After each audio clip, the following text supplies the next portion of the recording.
தெரிவித்துக் கொள்கிறேன். மத்திய உள்துறை அமைச்சர் அமித்ஷா அவர்களை எடப்பாடி பழனிசாமி அவர்கள் நேற்று சந்தித்து பேசியிருக்காரு.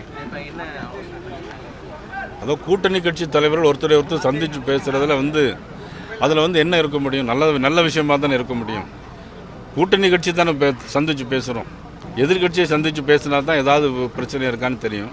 கூட்டணி கட்சி நேற்று அமைச்சர் உள்துறை அமைச்சர் சந்திக்கவே மாட்டோம்னு சொல்லி முந்தின நாள் சொல்லிட்டு அடுத்த நாள் போய் 24 மணி நேரம் சந்திச்சது சர்ச்சையா இருக்குது, விமர்சனமா இருக்குது. எங்க சந்திக்க மாட்டேன்னு எங்க சொன்னாங்க? பொதுக்கூட்டத்தில் மேடையிலே சொன்னாங்க. நீங்க செய்திகள் எழுதுறீங்க, நான் சந்திக்க வாழ்த்து தெரிவிக்க தான் போறேன்.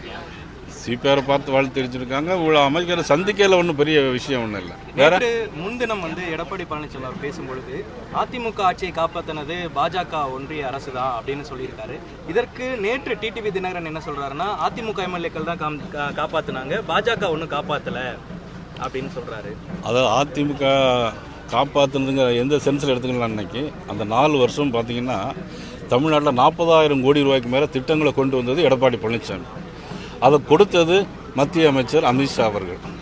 அந்த வகையில் நாட்டு மக்களுக்கு திட்டங்களை தந்து அதிமுக ஆட்சிக்கு பெருமை சேர்த்தவர்கள் என்று சொல்லியிருக்கிறார்கள். பாஜகவுக்கு விசுவாசம் காட்டும் வகையில் எடப்பாடி பழனிசாமி செங்கோட்டையனையே கைகூலி அப்படின்னு விமர்சிக்கிறாரு அப்படின்னு நேற்று டிடிவி தினகரன் சொல்றாரு.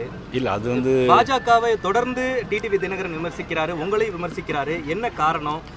என்ன விமர்சனம் பண்ணார், அது எதுக்கு காரணம்னு எனக்கு தெரியாது.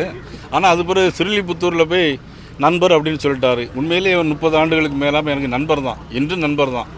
அரசியலில் எனக்கு எல்லாருமே நண்பர் தான். ஓகே. பிளே ஸ்டோர் மற்றும் ஆப் ஸ்டோரில் இருந்து பாலிமர் செயலியை QR கோடு மூலம் பதிவிறக்கம் செய்யுங்கள். செய்திகளை உடனுக்குடன் பெறுங்கள்.